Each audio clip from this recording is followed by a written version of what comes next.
orang Wahabi kalau dalil ya pakai hadis sahih Bukhari lah. Pengapesannya orang NU itu hadis sahih. Jadi ya kasihan Imam Bukhari. Sebenarnya Imam Bukhari itu tidak milik mereka. Tapi gara-gara kita tidak baca Bukhari, mereka yang baca seakan-akan mereka yang tahu hadis sahih, kita yang tidak. Ini penting saya utarakan sehingga sama masih punya rencana nanti baca Bukhari. Karena ya supaya mereka tahu kalau Bukhari itu milik kita, tidak milik mereka atau milik semua orang Islam. Akhirnya apa yang terjadi sekarang? Kita umatnya Rasulullah diadili oleh dawahnya Rasulullah sendiri. Saya sering ketemu mereka yang takfiri bilang ini kafir Pak, hadisnya ini. Saya bilang gini, laukana Rasulullahi hayyan lama rodiya ayyufarraqahu huwa wa ummati. Andaikan Nabi itu hidup, pasti tidak ridho beliau kamu pisahkan dengan umatnya. Kamu mengkafir-kafirkan orang lain berdasar hadisnya Kanjeng Nabi. Itu artinya kan apa? Nabi kamu pisahkan dengan umatnya berdalil dawuhnya Nabi sendiri. Semua nabi, semua kiai, semua wali itu asadun nasi syafaqatan li ummatihim. Orang yang sangat sayang kepada umatnya. Tapi sekarang ada tren orang dianggap kafir, artinya dianggap kafir itu dipisahkan dari Nabi justru oleh dawuh Nabi sendiri. Kebayang enggak Nabi kerso dipisahkan dari umatnya, padahal Nabi fi akhiri hayati ngendikan ummati. Bahkan yang maksiat saja kata Nabi masih ngendikan syafaati li ahlil kabair min ummati.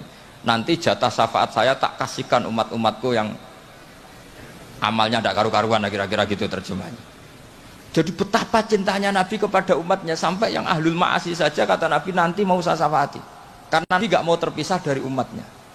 Sekarang banyak hadis sahih yang justru dipakai sebagai alat pemisah bainahu wa baina ummati, antara Nabi dan umat. Semua kita harus kuat. Caranya gimana? Yang ngaji tadi, ngaji pakai guru.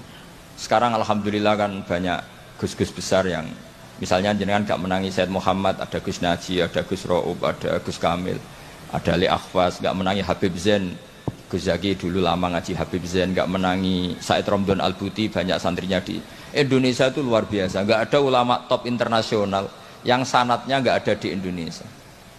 Misalnya gak sempat ngaji Habib Umar, banyak orang yang ngaji Habib Umar.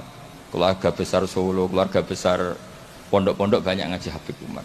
Jadi Indonesia itu gampang sekali ngakses sanad-sanad kelas dunia. Apalagi Musnidul Alam itu juga orang Indonesia, Syekh Muhammad bin Isa Al-Fadani.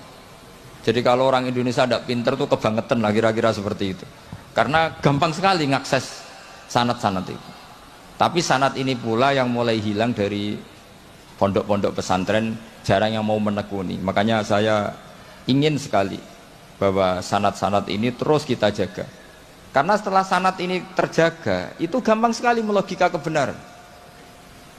Kayak saya berkali-kali bilang, masa orang kafir 70 tahun menjadi iman gara-gara la ilaha illallah, tapi kemudian kalimat yang sama menjadi kalimat kekafiran kalau kamu bacanya di kuburan. Jadi kalau orang NU tahlil itu kafir, jaluk kuburan. Itu kata Said Muhammad dulu kalau guyon masyhur itu.